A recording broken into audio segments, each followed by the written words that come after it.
Hello ladies and gentlemen, welcome back to my channel reviewing audiobooks.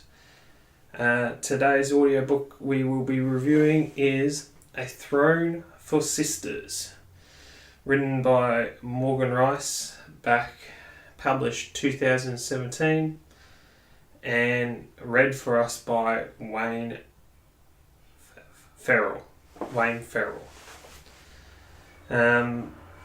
So, Morgan Rice I've listened to quite a few of her audiobooks and I find that she's a pretty good writer. I don't know if her books translate well to audiobook. I find that her style can be a little bit repetitive for audiobook, and I find it maybe a little too medieval style based, which this is a book set in late medieval type of times, fantasy times. Wayne Farrell, he reads all her audiobooks, and he's not bad, but as I'll get into, this audiobook is set from the point of view of two sisters, and I always find that a male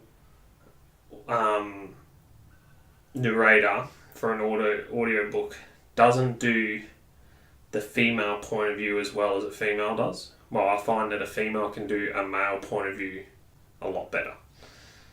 So he's got that disadvantage in this book, and it just sometimes comes across as a bit weird, a bit masculine. So getting on to the book itself. So the book is set in a medieval fantasy world, not Earth at all. Probably set in like our equivalent of maybe the 1600s or 1700s. And there's magic, but not a lot, which is probably for the best in this style. It's set around two sisters, Sophina and Kate. Their age difference is they're 2 years apart. They're orphans. They've had to grow up in a orphanage run by the religion, which is I think called the Masked Gods or Goddess, which is quite a brutal environment for them to grow up in. Basically, this orphanage is designed to brutally form children into indentured servants for other people. So, yeah, the orphans there live an existence of being told what they have to do for the rest of their lives and how to act in those lives, and that they have no worth or value past doing the set chores that they will eventually leave that orphanage for, which the orphanage basically sells them off, and that pays for looking after the children for how many years they had to look after them. So it's in the orphanage's best interests that they're good at those servant-like duties. So obviously Sophina and Kate grow up in this brutal environment where they don't enjoy it. And then they one day run away and that's where this story basically starts. Them running away from this orphanage, escaping. The orphanage does chase them down, and that's obviously a part of this first story. By the way, this book is one of 3.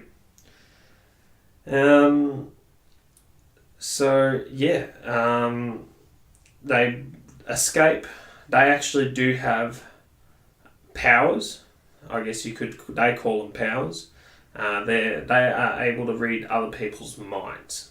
And this is sort of the magical element. The first bit of the magical element that we find is they're able to read people's minds. They think they're the only ones that can do it because they've not met anyone else. But on their journeys, they're going to discover there are other people. So they're able to read minds. They use this to communicate with each other from long distances.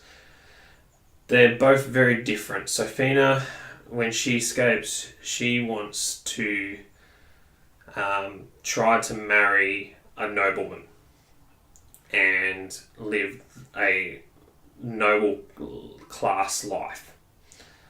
Kate, she actually wants to go off and be a warrior and a fighter and an adventurer. So they decide to split up. Now, I'm not going to get into too much more of the story. Basically, Sophina steals clothing and stuff like that and manages to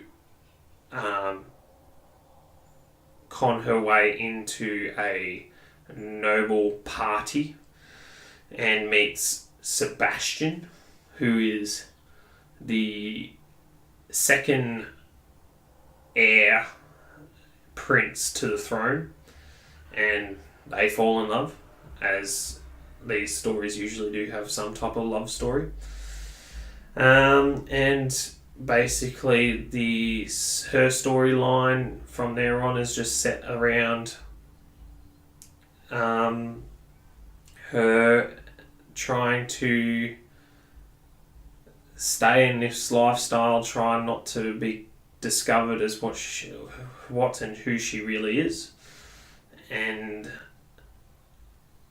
yeah, that's her story for this book. Kate, on the other hand, even though she wants to be a warrior and an adventurer, that's not how it starts out for her. She has a bit of trouble to begin with and is taken in by the local blacksmith of a town. The blacksmith is willing to take her on as an apprentice, and she enjoys that work. It's not exactly what she wanted, but she enjoys it. The blacksmith has a son, Will. Will actually is working as a soldier, warrior, for a mercenary type company. And one day she decides that she wants to, come along and see what he does. And there's a little bit of a love interest there, but it doesn't it's not a part of the main story like Sebastian's and Sophina's is. But yeah, so she follows him, and basically the other soldiers and warriors at this mercenary place beat her up. And this causes her to be revealed by the people that are searching for her and her sister. And then she goes on the run. She goes into the forest and finds a woman there, probably like a witch, I guess you could say, maybe something more, who does a deal with her, says she'll teach her to be a warrior, teach her how to use her mind power, because this woman has powers of her own. She can block Kate's mind powers. It's not revealed how powerful this woman is yet.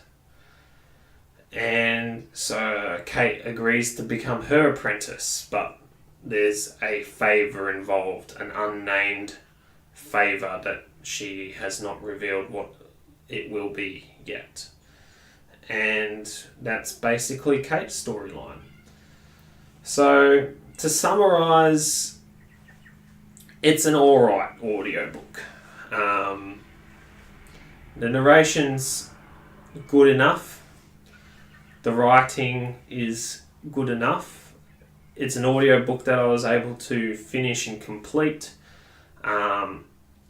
It's not a story that I would have, even though there's 3 audiobooks, I could be content not listening to the second or third. I am actually listening to the second one, only because I just didn't have any other audiobooks to listen to at the time, so I thought I'll just continue. But I could have left it there and not continued listening to that particular story. So it didn't contain my interests, and when it's being played, when I listen to it, it doesn't fully take my interest, but it's interesting enough. So, I don't know, I would probably give it an average 3 out of 5. So, yeah. So, I hope you enjoyed my review. Do keep in mind, it is just my point of view. I think other people might get more value out of it. I think it's the type of book that has to be read rather than listened to on audiobook. I think the style of it, the style of the writing of Morgan Rice, is much better read than listened to. Yeah. So thank you for joining me.